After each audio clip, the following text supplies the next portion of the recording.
Mega Drampa has come to Pokemon Champions and it absolutely slaps. Today I'm going to give you a quick breakdown of my Mega Drampa team, how to utilize it, show you some games where I pilot it, and at the end I'll share the replica team so you can try it for yourself. And it's built around Drampa as the main threat. Drampa is unique in that it can temporarily deal with weather conditions through its ability Cloud 9. It boasts high special attack and decent defense stats, with the trade-off being that it's incredibly slow. For the spread, you can see here that it's full HP, full special attack, and then 2 points in defense, alongside a bold nature. On the Drampa, we run Protect, Earth Power, Draco Meteor, and Hyper Voice. There are other good options, but the coverage allows us to hit most things for at least neutral damage, and for the item, it's obviously going to be the Dramponite Mega Stone. Supporting Drampa, and the Pokemon that makes this even work, is Farigiraf. Farigiraf is in the team to prevent priority moves, and also as like a bulky Trick Room setter. If you can set up Trick Room with this team, then the rest of the comp kind of just takes over. Make sure to use the Armor Tail ability if you want to prevent things like Fake Out or Aqua Jet. The spread is 32 HP, 14 in defense, and 20 in special defense. Fully defensive, with the Calm nature boosting its special defense even further. For moves, I ran Foul Play, Trick Room, Psychic Noise, and Imprison. Foul Play gives us some chip damage into things like Palafin and Mega Kangaskhan. Psychic Noise can prevent the healing from leftover Archaludon or Citrus Berry holders that are rampant in the meta. And I didn't actually click Imprison once, but I think it can be valuable into the mirror matchup if you want to prevent Trick Room from being cancelled, or you actually want to stop them from setting it up or at it entirely. I'm running leftovers on Farigiraf, and there were about 5 times today alone where leftovers gave us an extra turn on the field, but there's a case to be made about Citrus Berry too. Next up is Torkoal. Torkoal is here for 2 reasons. It thrives under Trick Room, and it also gives us the Sun angle by running the Drought ability. We want to like cancel out Sandstorm or Rain after Drampa has Mega Evolved. Torkoal can help you do that. The spread is 32 HP, 32 special attack, and 2 special defense. This generally allows Torkoal to basically tank 1 hit from any non-super effective move, and then using the quiet nature we can boost our special attack even more, while also decreasing our speed, guaranteeing the first move under Trick Room most times. Eruption is for spread damage, and when you aren't sure if your opponent will click Protect. Overheat is your single target bread and butter, and it deals insane damage in the sun, and we also run a White Herb as its item so that you could ignore the special attack drop once per battle. Objectives for baiting out attacks and then surviving until Trick Room goes up. A lot of the time I would like Protect Torkoal turn 1, Farigiraf sets up Trick Room, Torkoal starts sweeping, and then Scorching Sands for dealing with other fire type threats. This is also where it gets a little bit weird because we are also running Solar Power Charizard in this team. Usually in a Trick Room team, Charizard has no business being there, but there were times where leading Charizard and Torkoal actually won me games, and times where bringing Charizard in the back just in case we didn't set up Trick Room actually won games as well. For our spreads, we run 32 special attack, 32 speed, and it should be 1 HP. It should be like 2 HP, but for some reason mine has attack, and I don't know why. And then we add a modest nature and turn it into a massive threat. Charizard is holding the Charizardite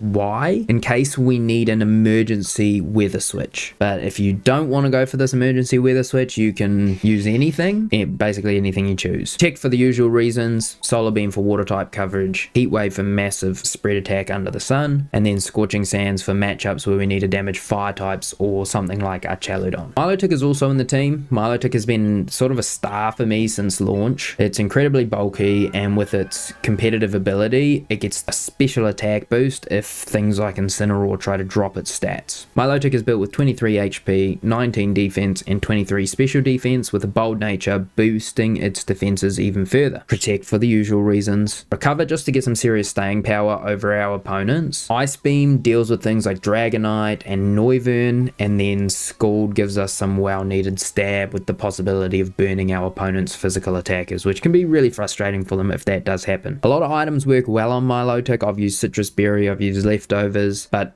In this team, the biggest threat is a Chalodon, so I'm using the Wakan Berry to reduce the power of those super effective electric type moves. And last on the team, but definitely not least, is Sylveon. This slot was the hardest to pick, but Sylveon came to the party most games I brought it. Using the Pixelate ability, we get to turn normal type moves into fairy type moves, which turns things like Hyper Voice into massive stab spread attacks. For the spread, we run max HP, max special attack, and 2 in speed. Now this 2 in speed is just in case we want to outspeed a min speed Incineroar, and actually there was a game today where I was speed tied with an Incineroar because they had the exact same theory as us, where they had 2 points in their speed. So you end up speed tying with Incineroar sometimes, which can win you games or lose you games if you're playing Sylveon. For the item, we're using a Citrus Berry, as this gives us instant heal, which can force our opponent to target Sylveon more than they actually had intended to. Hyper Voice is for spread. Moonblast is for single target, but honestly this could have been Shadow Ball or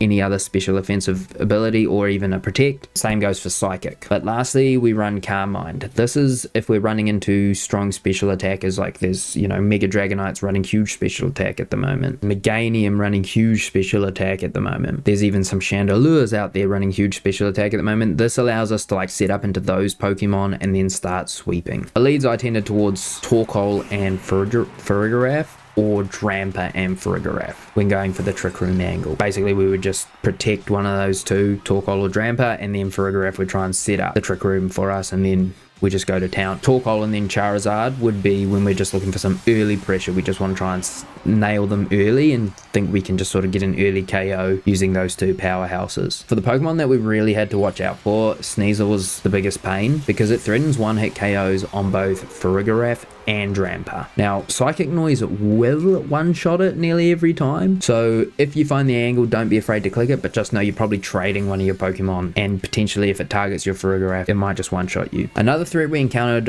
very rarely, but it was still quite hard to deal with, was Cerulege. This Pokemon heals, deals huge damage, and is pretty bulky into our team, so dealing with it ASAP is important. You can use like Torkoal, Charizard, or Drampa to do this, but you will require doubling into it because none of those Pokemon, from my experience today, were able to one-shot that Pokemon. With that said, if you have any questions about the team, leave them in the comments and I'll try and answer as best I can. I know this isn't the usual cinematic style of video that I make. It's meant as an experiment more than anything, so if you like it or dislike it, please just let me know so I can decide whether to make more content like this or not. Enjoy the games, and I'll see you again at the end.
Thanks for watching this far into the video. If you liked it, be sure to subscribe so I know I need to make another video like this with a completely different team. And if you want to see the first team I built for Pokemon Champions, that'll be somewhere on the screen right now. Also, if you don't want to make this team from scratch, I've put the replica team code on screen for you now so you can import it into your own copy of Pokemon Champions.